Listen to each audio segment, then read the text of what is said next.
era una fiesta tremenda la llegada del ferrocarril. Fueron 4 días de fiesta en Tepit por la llegada del ferrocarril. ¿No era de pasajeros aún? Ah, sí, ya de pasajeros y de carga. Es el que venía desde Álamo, Sonora, casi 3 décadas para que se pudiera dar este acontecimiento. Cuando llega en 1912 el ferrocarril aquí, pues todavía no estaba la construcción de las salas de abordaje. Es a partir de 1927 cuando ya se hace la construcción. El ferrocarril llega en 1912, pero la estación, la construcción es de 1927. Los tepiqueños con mucha ilusión esperaron durante muchos años la llegada del ferrocarril. Esta ilusión, ¿por qué? Porque tenían que sacar sus mercancías. Recordemos que en aquel tiempo era muy productivo Tepit, o lo que es ahora Nayarit. Acuérdate que en aquel tiempo todavía estamos hablando del distrito militar. Vamos a hacer una cronología de cómo fue llegando el ferrocarril. El primer proyecto de ferrocarril es en 1882, que se establecen 25 kilómetros de vía de la estación, de un lugar de la estación del muelle de San Blas hasta Guaristemba. Este primer proyecto tenía la intención de llegar desde San Blas a Tepit. La estación de Tepit iba a estar ubicada en unos potreros, en Acayapa, en lo que conocemos actualmente como el Puente del Punto.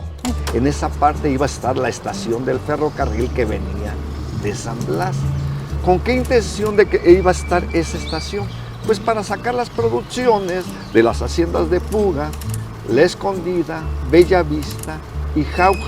Textiles, Jauja, Bellavista, Puga y La Escondida, la caña de azúcar y el aguardiente o el ron.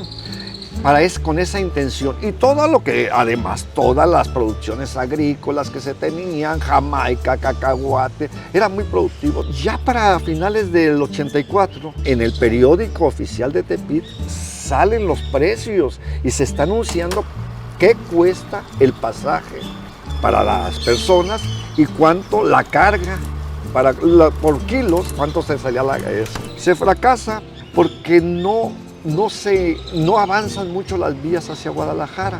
A Guadalajara llegan hasta 1888.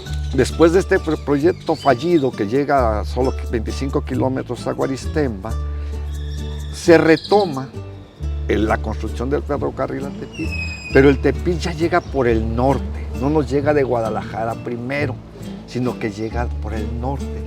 El 20 de enero de 1912, en esta estación, se hace la inauguración de la llegada del ferrocarril. Y en ella venían el vicepresidente Pino Suárez y el de comunicaciones, que era el ingeniero Bonilla. Llegan y aquí son recibidos. Es tan importante la creación de esta vía férrea que prácticamente esa población de Ruiz surge a raíz del ferrocarril. Los viajes eran mucho a Mazatlán. El día del carnaval de Mazatlán, ya te imaginarás. ¿Desde entonces? Sí, en el ferrocarril aquí se embarcaban los pasajeros para ir a este carnaval. La señora aquí en la estación, no sé si recuerdas, con su comal ahí friendo el pollo a la plancha, sabroso que pasabas. Y había gente que no solamente cuando llegaba el ferrocarril, sino que se venían, la gente en la tarde, los sábados en la tarde, domingos, se venían a la estación del ferrocarril a comer al pollo. Que venga el pariente del otro lado, como dicen, a esperarlo aquí, mientras que pues, los niños corriendo. Imagínate, esta soledad que vemos ahora en esta estación, no era así, era de un bullicio cotidiano, el diario venía el tren. De amor, me imagino, aquí hasta se conocían muchachos o despedías a la novia, ¿no? Era todo un acontecimiento estar en la estación de ferrocarril. Yo soy hija de la señora Juana Arias, quien laboró ahí, trabajando en los trenes del ferrocarril, arriba de los andenes, porque está la vía y a un lado están los andenes por donde pasaba la gente para tomar el tren. Igual que aquí, pero poníamos unas crucetas con una lona para tapar. Vendía mi mamá pollo con enchiladas a la plaza y taquitos dorados. Gente de aquí de Tepic que todavía quieren que vendamos otra vez, que nos dicen que por qué no vendemos, porque nos dicen que en ningún lado las venden como nosotros las vendíamos ahí. Y los que le consumían eran personas que iban a abordar el tren o que iban llegando. De los que cuando se paraba el tren se bajaba mucha gente, mucha, que a veces como el burrito les daba media hora para comprar su desayuno y el tren bala les daba 15 minutos. Nosotros en 15 minutos, en un solo tren vendíamos hasta 10, 15 pollos con las piezas así que les poníamos arriba de las enchiladas, su verdurita, su salsa, pero era así, que ya teníamos nosotros todo hecho, así los alteros de enchiladas, para puro despachar. Mi mamá fue la que empezó así a vender, y de ahí pues, o sea, empezaron a vender varias personas, pero mi mamá duró ahí como 50 años vendiendo. Ahí en los trenes, ¿cómo se vendía? ¿Sí? Sí, se bajaba muchísima gente y pues la verdad gringos, muchos gringos también y pues como podíamos que les entendíamos, pues así, les despachábamos y les contestábamos, aunque no era cierto, ¿eh? Personas que iban para el norte y otros para Guadalajara, porque para Hermosillo, en el burro. Viajaban las personas que iban mucho ahí, que Hermosillo, Mazatlán. Personas que iban a trabajar a Estados Unidos, por ejemplo. También, en los cargueros también. En el tren carguero también viajaban muchos y muchos le llamaban, tenían otro nombre, porque viajaban soldados también. Y pues, a veces los trenes llegaban de madrugada. Pues ya ahí nos pasábamos todo el día y toda la noche. O sea, trabajaban las 24 horas. A veces sí. Sí, tenemos familia afuera y cuando se despedían, pues ya ni caso hacíamos de trabajar por estar llorando ahí porque se iban. También nosotros. Pues yo de chiquita, tenía como 7 años, pues mi mamá a veces me decía que me subiera arriba porque a veces estaba lloviendo y la gente no bajaba. Y yo me subía a ofrecer, ¿no? A veces me llevaba el tren, me andaban bajando por allá antes de dar vuelta a la vía. ¿Y cómo la bajaban? Pues le sacan el aire, le jalaban un aire y era porque algo había pasado. Y ya me bajaban, ándale, váyase muchacha, ya no se ande subiendo. En ese tiempo estaba muy asentada la producción de las haciendas. Pues la gran cantidad de haciendas que teníamos en Tepic eran los que movían la economía. ¿Y qué te generaba estas industrias? Pues también un movimiento comercial muy demandante. Entonces los comercios de Tepic siempre estaban en bonanza durante aquellas épocas. Fue una época muy, muy buena de Tepic. Nuestro comercio, nuestras producciones se sacaban hacia Sonora, hasta donde llegaba, hasta Álamo, Sonora, era a través por el ferrocarril. ¿El mismo tren de pasajeros era el mismo tren de carga? ¿Era el mismo? No, se separaba. Sí, hubo. El transcosteño, que es el que llamamos por mucho tiempo y que después lo conocíamos como el tren bala, no sé si recuerdas, el transcosteño siempre fue de pasajeros y se incorporaban después, había maquinaria para la carga, sí, no estaban así. Me imagino que en algún tiempo fue mixto, enganchaban los vagones de pasajeros al inicio, de acuerdo a la demanda que tenía la estación. Se nos atraviesa la revolución, todavía cuando se inaugura el ferrocarril aquí, estamos ya está el conflicto armado. ¿Sí? De hecho, ya Mariano Ruiz no le toca la inauguración, que es el que estuvo promoviendo esto, sino le toca ya un jefe revolucionario, que era el jefe del territorio en ese momento en Tepic, que fue Martín Espinosa. Ya a él le tocó la inauguración, ya no es a Porfirio Díaz, sino durante el régimen de Madero, que Pino Sagres, que era el vicepresidente, viene a inaugurar. Ya estamos en la revolución, o sea, ya de este conflicto revolucionario. En 1915, por desgracia, se suspende el servicio del ferrocarril.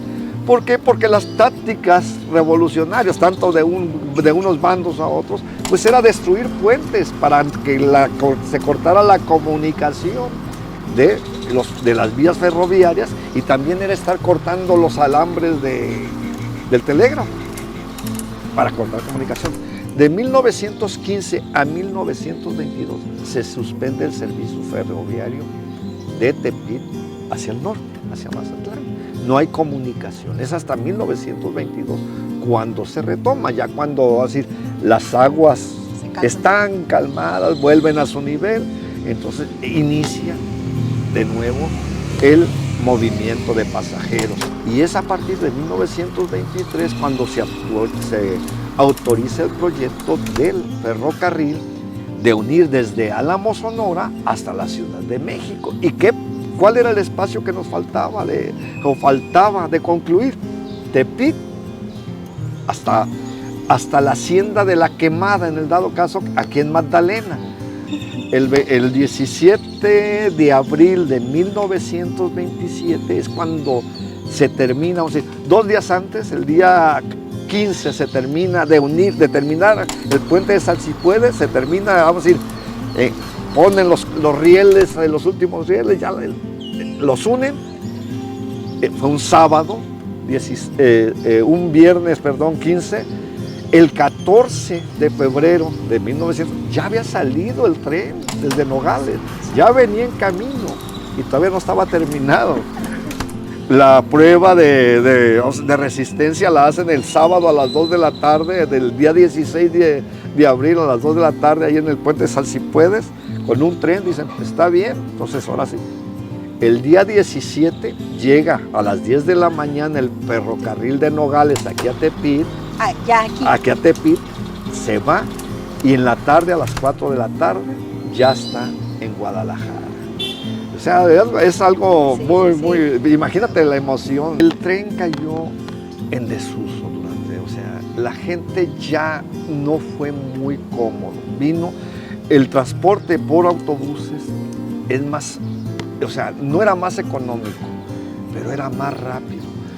A partir de los años 50, 1950, a los ferrocarriles mexicanos era una de inyección de economía, de estarle metiendo dinero, era casi a fondo perdido, estar haciendo renovaciones de maquinaria, de hacer todo el servicio que ocupaban las estaciones.